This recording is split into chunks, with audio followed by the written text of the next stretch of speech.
नहीं, ऐसा नहीं हो सकता। मेरे पापा का ताल्लुक किसी भी लैंड माफिया ग्रुप से नहीं है। देखो, मेरे पापा मुझसे गलत बयानी नहीं कर सकते। उनको तुम्हारे पापा का पुराना नाम भी याद है। Listen, this is not possible. जरूर तुम्हारे पापा को कोई गलत फहमी हुई है। मैंने अपने पापा को जिंदगी भर हमारे लिए मेहनत करते देखा है। उन्होंने अपना सुकून बर्बाद किया है मेरे और मामा के सुकून के लिए। He is a self made man. देखो आले यार, I don't understand your feelings. मेरी भी ना कुछ ऐसी फीलिंग्स है अपने अब्बा को लेके। कोई उनके खिलाफ उंगली भी उठाता है ना तो मेरा दिल चाहता है उसकी उंगली तोड़ दो। लेकिन तुम्हें ये बात समझ नहीं होगी। वैसे भी मेरे अब्बा ने मुझे कुछ ऐसी बातें बताई हैं जो अगर तुम चाहो तो वेरीफाई कर सकते हो और सच जान सकते हो, अगर तुम चाहो। कैसी बात है? वो सावल है ना जो हमारे मोहल्ले में रहता है, उसने हमें बहुत पहले बताया था कि कोई कब्जा माफिया वाला है। उसका जो सेठ है ना, वो हमारी वर्कशॉप हथियाना चाहता है। वो सेठ और कोई नहीं, तुम्हारे अब्बा हैं, और सावल उनके लिए काम करता है। वो सामन, वो खुदा। अब तुम उसकी बात पे यकीन करोगे? अरे यार, तुम्हारे अब्बा सावल के बॉस हैं। तुम चाहो ना तो सावल से खुद पूछ सकते हो। अरे यार, मेरी बात तो सुनो।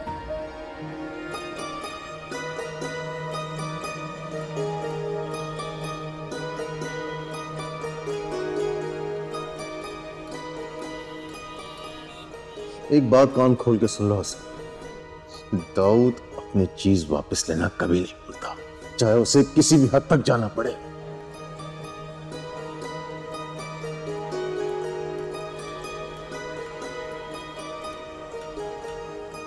उस्ताद, वो पाशा की गाड़ी तैयार हो गई, बुला लो फोन करके। है?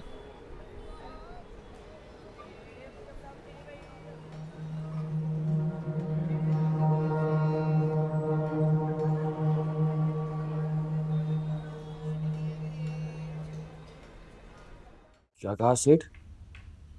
असलम? वो अपना असलम जुआरिया? वही भगोड़ा पियाजी वर्कशॉप के नाम से अपना गैराज चला रहा है मिस्ट्री मार्केट में। पिया वर्कशॉप, मिस्त्री मार्केट। सेठ, ये तो वही जगह है जहां हमने सावल को भेजा है कब्जे के लिए, जहां का सारा लफड़ा चल रहा है। हाँ, किस्मत बड़ी अच्छी निकली उस कबाड़िए की। उसकी बेटी को मेरा बेटा आलियार पसंद करता है। और बेटी भी कौन? वही जिससे खुद वो कबाड़िया बरसों पहले मेरे हाथों हार चुका है, और आज मुझे अकड़ दिखा रहा है। कम सर। तो सेठ, ये बात अपने आलियार को पता है? नहीं, पता भी नहीं चलनी चाहिए। उसी की वजह से तो मैं वहां से उठकर चला आया, वरना खाली हाथ कभी ना लौटता।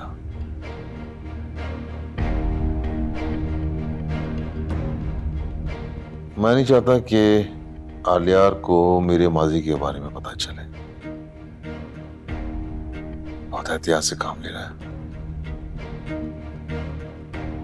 तो सेठ, फिर क्या सोचा है? इस असलम को तो बरसों पहले हम गली गली ढूंढते रहे थे, मगर ये अपनी बेटी को लेके ऐसे गायब हुआ था जैसे छलावा। 2-3 तो शहर इसने बदले थे, मुझे रिपोर्ट मिलती रही थी। अब इतने बरसों बाद वापस आया है। सेठ, मैं तो कहता हूं कि सबसे पहले इसके पत्ते बांट देते हैं, वरना ये फिर भाग जाएगा। इतनी कच्ची गोलियां नहीं खेली मैंने। कल रात ही मुख्तार के बंदों को उसके घर की निगरानी पे लगा दिया है मैंने। पर सेठ, ये निगरानी वाला काम तो सामल भी कर सकता था। सामल पे अब मुझे एतबार नहीं रहा। मेरे बेटे से मिल चुका है। कोई ना कोई गड़बड़ जरूर है। कहीं ऐसा तो नहीं है कि सावल डबल गेम खेल रहा है हमारे साथ? अरे नहीं नहीं सेठ, वो बोला एक कबाड़िए के पीछे हमसे क्यों दुश्मनी मोल लेगा, और वैसे भी बहुत बार आजमा चुका हूं मैं सामल को। पर मैं किसी सूरत रिस्क नहीं ले सकता। तुम असलम के घर जाओ और कोशिश करो कि उसका पोल उसके घर वालों के सामने खुल जाए। मैं यकीन से कह सकता हूं कि असलम की बेटी को उसकी असलियत का नहीं पता होगा। लेकिन सेठ, अगर ये सारी बातें असलम की बेटी ने आलियार को बता दी तो? उसे मैं संभाल लूंगा, लेकिन असलम की बेटी को अपनी बहू कभी नहीं बनाऊंगा।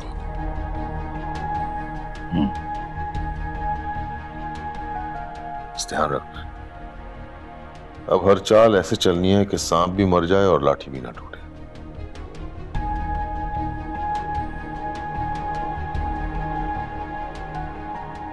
सबसे पहले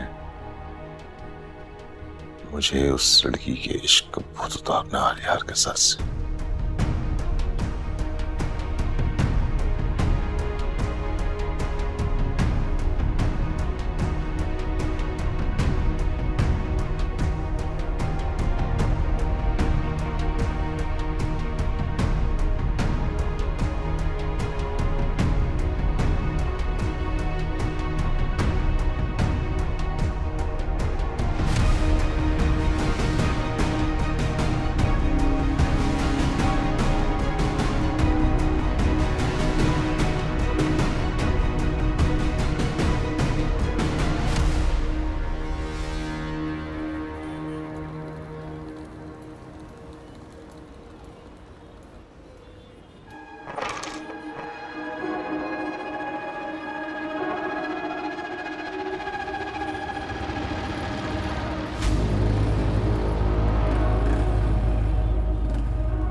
भाई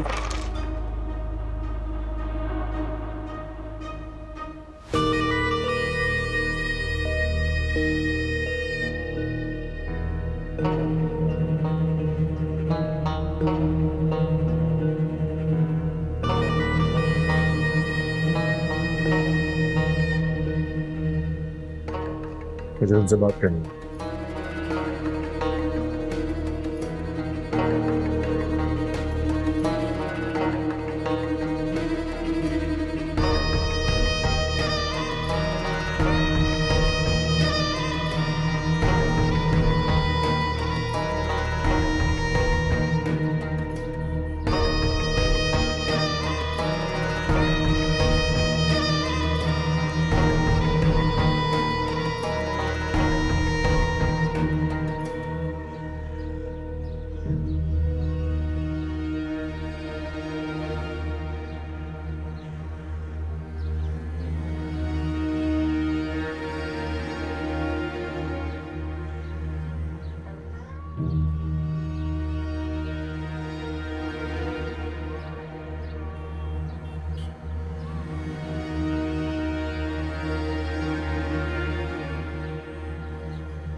ऐसी इतनी जरूरी बात क्या थी मिठा, जिसके लिए तुम्हें इतना दूर सांवले के पास आना पड़ा?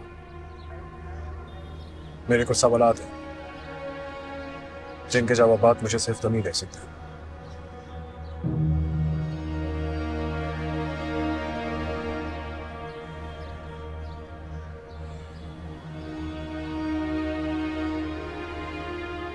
पूछो। इस दिन बाबा ने बताया तुम उनके लिए काम करते हो, क्या ये सच है? ये बात तो तुम्हें इस दिन सेठ साहब ने खुद ही बता दी थी, छोटे सेठ। हाँ, लेकिन क्या काम करते हो ये नहीं पता। तो ये सवाल तुमने सेठ साहब से क्यों नहीं पूछा जब आप अपने घर में था? इस तलाश में इतना दूर आने की जहमत क्यों की? मैं उनसे भी पूछूंगा, लेकिन पहले तुम्हारे मुंह से सच सुनना चाहता हूँ।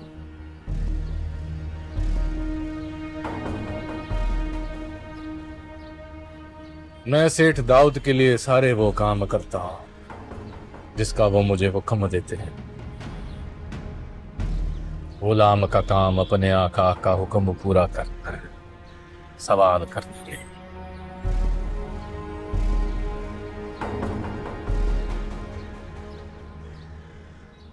तो भैया ने मुझे सही कहा था, तुम लैंड माफिया के लिए काम करते हो, कब्जा ग्रुप में थे।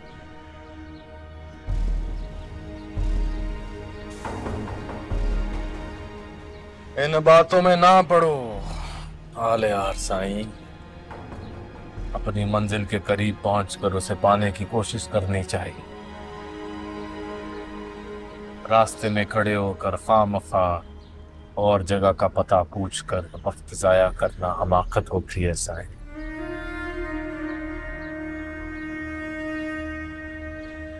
चलो आखिरी सवाल, मूसा किसका नाम? मैं किसी मूसा को नहीं जानता। ये सवाल भी गलत बंदे से पूछ रहे हो तुम।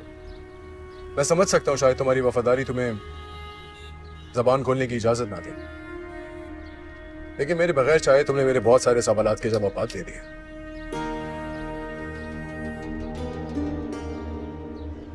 बस एक बात याद रखना सामने, मैं अपने बाबा से बहुत प्यार करता हूँ,